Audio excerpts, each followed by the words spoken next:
Hello Visualovore et Conceptovore, bienvenue sur ma chaîne.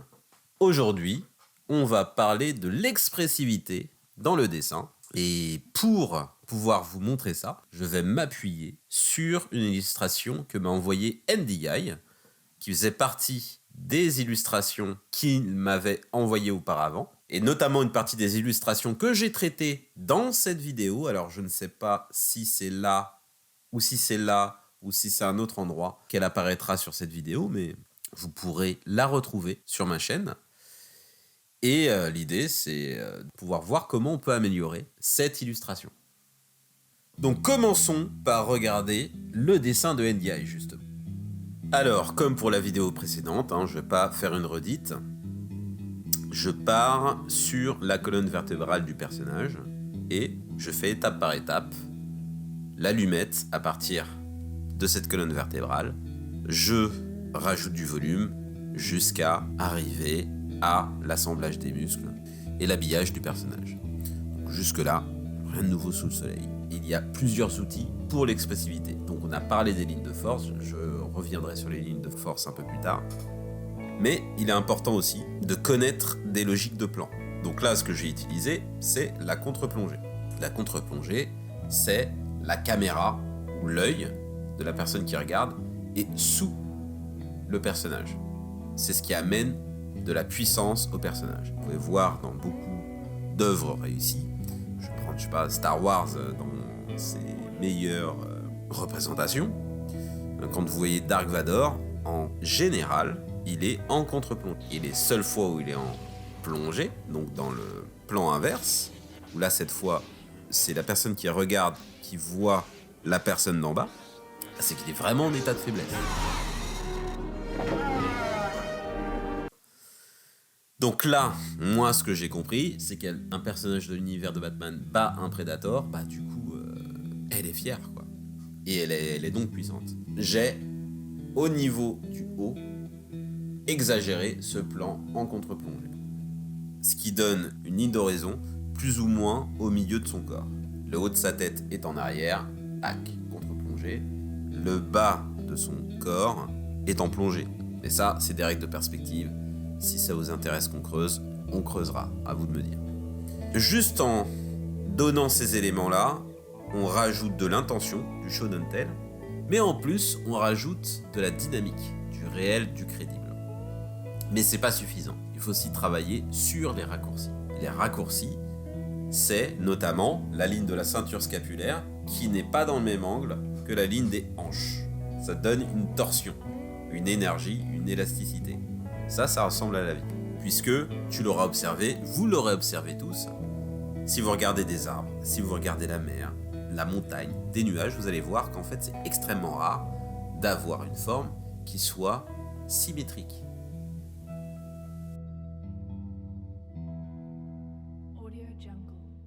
C'est un accident. En général, quand vous voyez des formes symétriques, c'est des formes qui sont conçues par l'être humain. Et sachant qu'un être humain n'est pas conçu par un être humain, sauf au niveau de l'origine de la graine, votre être humain, si il est hyper symétrique, il va plus ressembler à quelqu'un dans son cercueil qu'autre chose. C'est-à-dire quelqu'un qui n'a pas de vie.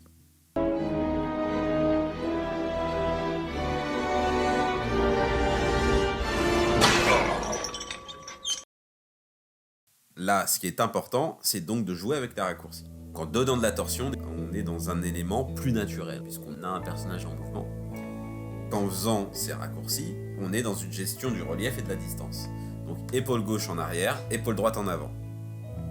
Main droite encore plus en avant. Et si vous faites une comparaison entre la main et la tête, vous voyez déjà que la main est extrêmement grande par rapport à la tête. Normal, c'est ce qui nous permet de donner un effet de profondeur. Puisque la règle commune, c'est vous prenez votre main, vous prenez la base de votre main que vous mettez au niveau de votre menton, et le bout de vos doigts arrive à la ligne de vos cheveux. Alors évidemment, on est d'accord que tout dépend à quel âge on mesure notre naissance de cheveux. Oui, puisque plus on vieillit, plus bizarrement cette naissance s'éloigne. Mais en moyenne, on est sur cette logique-là. Donc ce qui veut dire que là, le personnage en fait, vous voyez, tac, là c'est ma ligne de visage, Là, si tu fais ça, on a l'impression que ma main est gigantesque, quoi. Ça permet de donner justement ce relief. Et le couteau, qui lui est encore plus grand, ça nous permet d'avoir un plan sagittal, donc abscisse, ordonnée, profondeur, qui soit complet. Donc on a un personnage qui est posé dans un écosystème, il interagit avec, il n'est pas juste posé comme une pièce de plomb. Je rentre un peu plus dans le détail justement avec une version simplifiée. À gauche, c'est ton personnage, à droite, c'est ce que je propose. On a en première ligne ton personnage de profil, ta version, la mienne. Ensuite, le plan zénital. Le plan zénital, c'est le plan de l'œil de Dieu, en fait, du dessus, ou du Rhône, si tu veux. Et la troisième ligne, je rentre un peu plus dans le détail. Ce qui est intéressant à voir, c'est les distances de ton personnage par rapport à la feuille. Quand on prend ton personnage, il a pratiquement, dans tous les angles sagittaux, exactement la même distance partout. Et bien là, ça te fiche ton personnage. Quand tu vois mes propositions, tu vois qu'en fait, la tête est plus ou moins en avant ou plus ou moins en arrière, qui n'est pas équilibrée avec l'arrière de l'image. La main droite est très proche de l'extrémité, alors que sur la même ligne derrière, eh ben, y a beaucoup d'espace. Et ainsi de suite sur toute la longitude du personnage. Et juste ça. Casser la symétrie, bam, ça donne de la vie tout de suite. Ensuite, je reprends sur le personnage que j'ai déjà dessiné, les lignes de force. Et là, tu vois, j'ai les lignes de force qui sont posées sur des lignes de perspective. Donc, on a plusieurs lignes de force qui rentrent en contradiction, puisque plus les lignes de force entrent en contradiction, plus on est dans du vivant, du chaotique, moins c'est le cas, plus on est sur quelque chose de froid, d'immobile. Très important à prendre en compte. Enfin, dernier élément que je vous partage, où là, je redétaille les étapes par lesquelles je suis passé pour arriver au dessin final, donc allumette, mannequin, et ensuite on rentre dans le détail sur les formes, le costume et ainsi de suite. Alors, évidemment, là je ne rentre pas dans un gros détail puisque je travaille avec ma tablette et c'est pas une tablette très pratique puisque mon setup n'est pas au top, sinon je vous aurais fait une version plus classique et plus précise, version finalisée de cette illustration, mais avec une méthode plus classique. Écoutez, on verra si vraiment ça vous intéresse de voir des versions finalisées, on réfléchira à comment on peut faire. N'hésitez pas à demander des précisions si j'en ai manqué sur cette proposition. N'hésitez pas à me poser des questions si vous avez besoin d'approfondir des éléments, mais surtout, n'oubliez pas de pratiquer, qu'assez rapidement, vous allez voir des évolutions. N'oubliez pas, le dessin, c'est de la communication.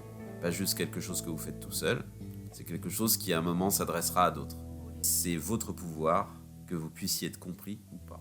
Bon, écoutez, je vous dis concept over, visual over. Pratiquez, faites-vous plaisir et surtout partagez vos créations. Allez, ciao tout le monde, à bientôt. Hello, Visuelovore et Conceptovore. Je m'appelle Sybille. Alors, si vous êtes là, c'est que vous devez savoir de quoi il s'agit. Oui, Ismaes Mix Graphics Art, c'est la chaîne YouTube à suivre. Alors faites-moi plaisir, partagez, commentez, abonnez-vous et n'hésitez pas à le contacter si vous avez des commandes ou des envies de collaboration. Et vous savez quoi ? C'est pas compliqué, c'est même facile. Alors ne me faites pas attendre trop longtemps.